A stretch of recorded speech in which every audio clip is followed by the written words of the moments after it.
comme tous ces leaders qui sont assez jeunes, mais je parle de Martin Luther King ou de François Fanon, comme tous, ils étaient tellement visionnaires que leurs textes respirent d'actualité et de contemporanéité, je ne voulais pas trop bégayer.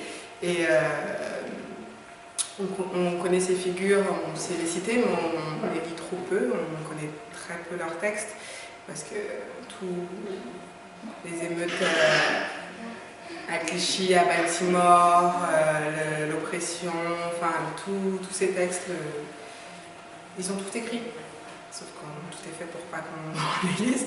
Comme il s'est diabolisé par sa virulence, voilà, une fois qu'on lit son autobiographie, on comprend pourquoi il était virulent, qu'on a la moitié de sa famille décimée, il y a un éclatement familial, enfin, la haine est cultivée depuis longtemps, donc voilà, puis après il y a un discernement, puis il y a aussi la maturité d'un discours, enfin, voilà, plein de choses comme ça qui font que sa partie virulente qui est mise en avant, donc au moment où sa parole est, comment dire, est la plus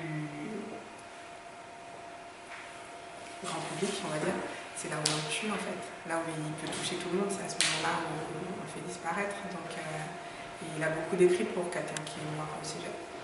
Et comment on fait maintenant pour le faire davantage connaître? Moi j'ai pas toutes les solutions, mais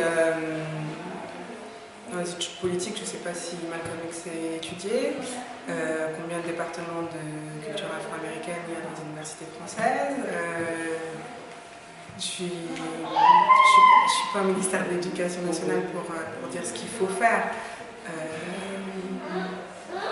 Quand c'est une maison d'édition, pourquoi pas, mais si elle n'a pas de notoriété, comme des gros comme Gallimard ou des Flammarion, est-ce que ça sert de prendre des risques financiers pour... enfin voilà, il n'y a pas de solution. Après, je pense que ceux qui connaissent ont le devoir de le diffuser et d'en parler.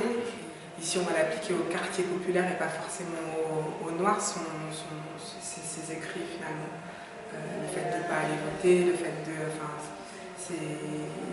d'être révolté, d'être oppressé, c'est le riche et le pauvre. Ça s'applique aussi pour... donc, je ne sais pas si ça se réduit à une question de race. C'est plus une question de classe sociale. De classe sociale, de pouvoir d'achat, de rapport au capitalisme. Si c'était simple, on aurait déjà la solution.